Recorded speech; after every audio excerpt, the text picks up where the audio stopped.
John Ulzheimer is known as one of our nation's most recognized credit experts.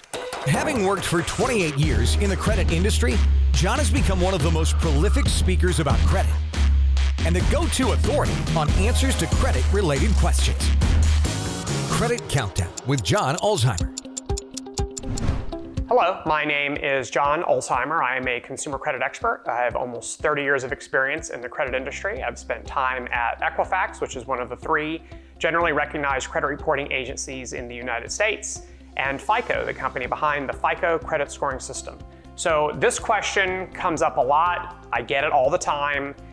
It is what I call kind of a lightning rod type of question, meaning that opinions are very polarized on each end on this issue. And so I'm going to kind of lay out some facts and I'll let y'all decide where you stand on this issue. And the question specifically is, can you build credit without a credit card?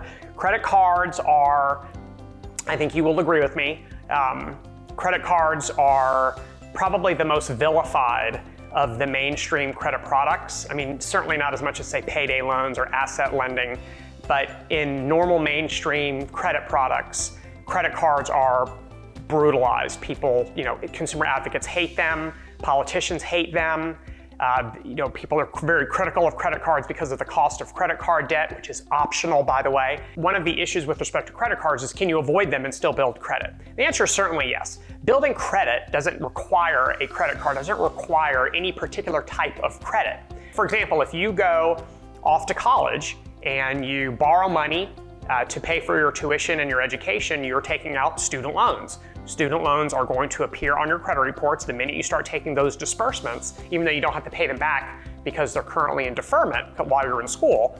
But you're going to end up with student loans all over your credit reports, even before you have a credit card. So certainly in that scenario, you have built credit without a credit card because now you have student loans on your credit reports.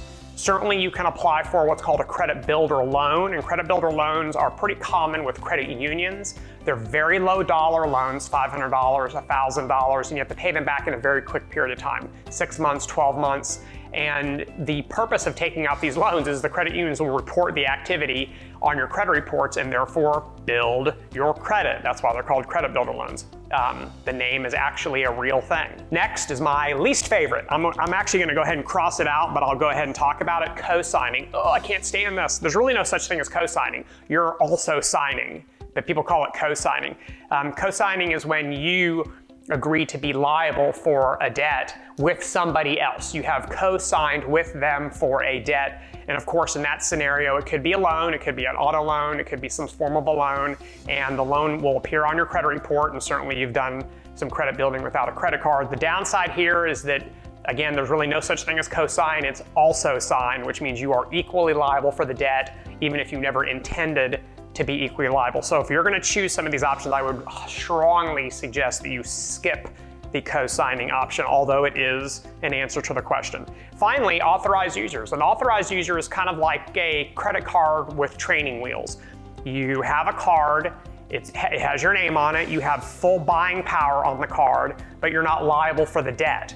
The primary card holder is liable for that, and they're simply adding you as an authorized user on their credit card. Well, the authorized user credit card is going to show up on your credit report, and it's going to help you build credit. So technically, I guess you are building credit with a credit card. You're just building credit off of someone else's credit card rather than your credit card.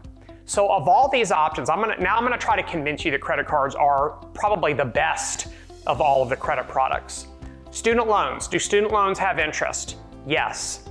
Credit builder loans. Do credit builder loans have interest? Yes. Mortgages. Do mortgage loans have interest? Yes. Auto loans. Do auto loans have interest? Yes, unless you get a killer deal from a captive auto lender at 0% for certain makes and models, but that's certainly the exception to the rule. Most auto loans absolutely have interest.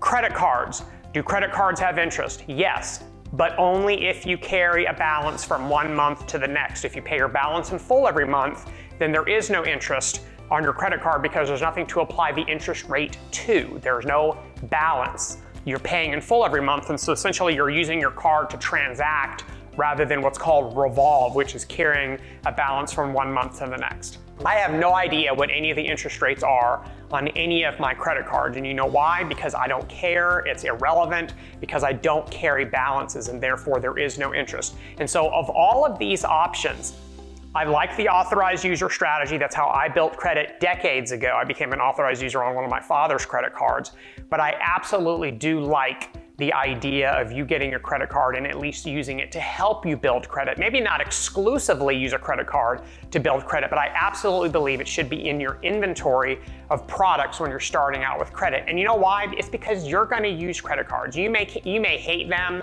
You may listen to consumer advocates who hate them. Fine. You're going to use them. You're not going to go on vacations and business trips and pay cash or use your debit card. You're going to probably use a credit card. So my angle on this is, why not use it properly, learn to use it properly, learn to use it responsibly, which means never ever carry a balance. And doing so, you're going to avoid interest, and you're going to build credit, and you're going to have all their fantastic fraud protections. No one is liable for any fraudulent charges on credit cards as long as you report the fraud.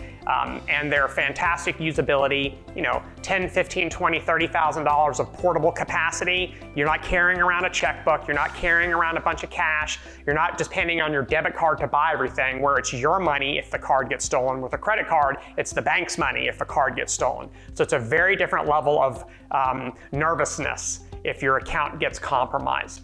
So these are some of the alternative ways to build credit without a credit card, but I still really like the credit card as your first option.